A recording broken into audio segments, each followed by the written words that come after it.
To avoid living the desperate lives of uninspired men must learn some vital life skills. These life skills eventually become abilities that make them superior to their peers. They make men dependable for themselves and the people in their lives.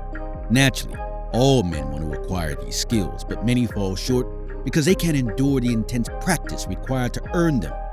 We've all seen men who put on fake airs of superiority and how pathetic they look in their disguises. The goal of learning these skills is to be a genuine, charismatic, masculine man, not a bumbling joke from the circus parading as a man. By the end of this video, you will have learned the skills that make a man the kind of man every man wants to be. Combat competency.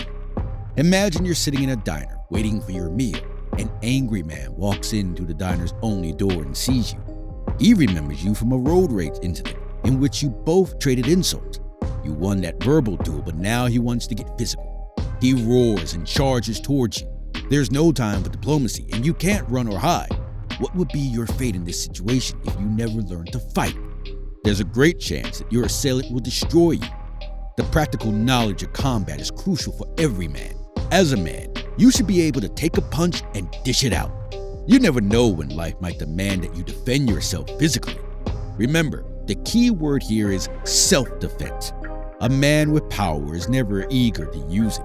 He carries it with great caution and a heavy sense of responsibility. In an instance like the one you just imagined, you should be able to transform yourself into a weapon. You should have some assurance that your attacker has made a mistake by trying to lay his hands on you. Chances are you might not even have to use this skill for yourself, but someone close to you or someone vulnerable around you might need your help. And if you haven't mastered the art of combat, you risk being vulnerable in situations you should have the upper hand. You risk allowing weak men to take advantage of your inability to protect your dignity. Calmness. We all know these two types of men. Let's call them Jake and Paul. Jake turns red and loses his head under stress. He takes out his frustration on the people around him. So, unsurprisingly, people avoid Jake because he's touchy and constantly gets into avoidable fights. Paul, on the other hand, is suave but strong. He can diffuse tense situations because he always approaches them calmly. People enjoy his company, but they know he has a dangerous side he has learned to unleash only as a last resort. Let's face it, everyone loves being around a Paul type because of his positive masculine energy. He seems wise beyond his years. He can take a joke and make everyone laugh, but at the same time, he can be serious when he needs to be without getting cranky. What makes this guy so awesome is simply his calm aura. Calmness is probably the most powerful tool a man can have in his toolbox. But these days, a level head has become rare among false masculine males. They think aggression is the most efficient way to express their masculinity, but that's just not true. It's important to have a monster on standby, but a man who can't keep his composure will make many regrettable errors. Calmness helps a man make good decisions and, most importantly, it creates the perfect headspace for learning. Lifelong learning. Every man is a student of life. From the cradle to the grave, a man must stay attentive and humble to let life teach him all he needs to learn. Pompous men never learn a thing, so when they fail, they deny their failures, but their arrogance only compounds their woes. An intelligent man is savvy enough to use failure as an instrument of progress. He falls, but he doesn't stay down. He simply stands up, takes note of the cause of his fall, and advances with sure feet. Your most important life lesson will not come from organized learning, so you want to be the man who listens to life. Academic classes and seminars won't teach you the crucial things that you need to live life cleverly. Your greatest learning opportunities are in rare interactions with life, so don't be surprised if your moment of enlightenment comes from a conversation with a child. As an intellectual man, you should keep an open mind in your dealings with life. This is simply the best way to exist.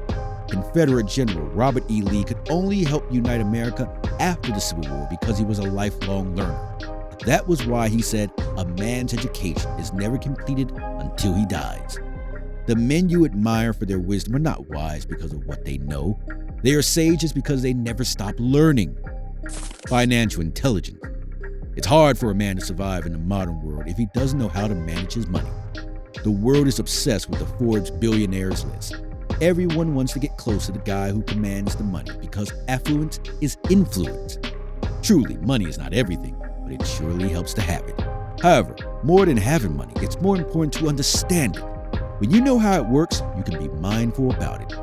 You won't be attached to it, and likewise, you won't be reckless with it. You will see it for the device it is and learn how to use it smartly. In order to not become enslaved to money, after you've learned how to make it by applying yourself and developing steady income streams, the next step is to educate yourself on how to save it, reinvest it, and consciously spend it. The world respects the man who can maintain six figures more than the man who squanders $1 billion. Take Cornelius Vanderbilt, for instance. The American transportation mogul spent his life outdoing his competition in his line of business and died as one of the richest men in the world, only for his heirs, generations of prodigal men, to burn down the empire he willed to them. So you see, with money, it's not about how much you have, but how well you manage it. Don't buy what you don't need. Know your worth and your spending limit. And no matter how much you have, always create a budget. Remember, you're not in a race with anybody but yourself, and nobody fancies a broke man. Integrity. Every man must live by a moral code. These are the principles that guide your behavior, especially in your interactions with society. This code defines the kind of man you are. There is a practice the ancient order of Japanese warriors, the samurais, call seppuku. In seppuku, a warrior disembowels himself to avoid shame. Of course, suicide should never be an option, no matter what you're going through. But the act of seppuku shows how much value the samurais place on integrity. They are willing to die because of it. You must ask yourself, what kind of man are you? Can you be trusted at all times? If your community selects you as its leader, can you lead with fairness? Can you be a man and remain true to yourself no matter the situation? A man with integrity is not only accountable, but also has a strong sense of self. To live by a stringent moral code, you have to know who you are. This helps you build a potent personality that can persist in any condition. As a result, you own your mind. Nothing controls you, not the trap of fortune nor the promise of fame. You cannot be bought. You remain steadfast when life decides to play its clever games. You can see its gimmicks from miles away, and you can trust yourself to deal with it confidently. And when you speak, your word must be your bond. This is one of the cornerstones of what makes a man. For example, you don't tell a woman you love her, get her pregnant, and then desert her. Shameless men like this have done more harm than good to the world. A man who lacks integrity is a poor excuse for a man. Master of words. It's not enough to be knowledgeable. There are men of immense knowledge who can't express their ideas in coherent language. The men we quote, the writers and speakers and other exceptional thinkers, have lived long after their deaths because of the quality of the words they left behind. Their ability to use words skillfully has kept generations listening to them long after their demise. This is why a man must master words. You must sharpen your tongue through intelligent internal and external conversations. Don't be like the many men who speak fluff. They say a lot that means nothing because their words lack substance. While they may have audiences that listen to their empty speeches, a discerning man can tell wisdom apart from trash. You don't want to be the man talking trash. Also, don't address people to impress them. You will sound unnatural when you do it. You shouldn't speak just to entertain people. However, when you find yourself in a position to speak truth to power or impart knowledge to a group of people, your ability to maneuver through language and use humor and engage in word choice will serve you well. When you speak, the world will listen and remember you. A man's appearance and accessories don't make him a man. Most of the things that add value to a man are internalized skills that become second nature to him. Every man must master these life skills, because where a material man ends is where an extraordinary man of substance begins.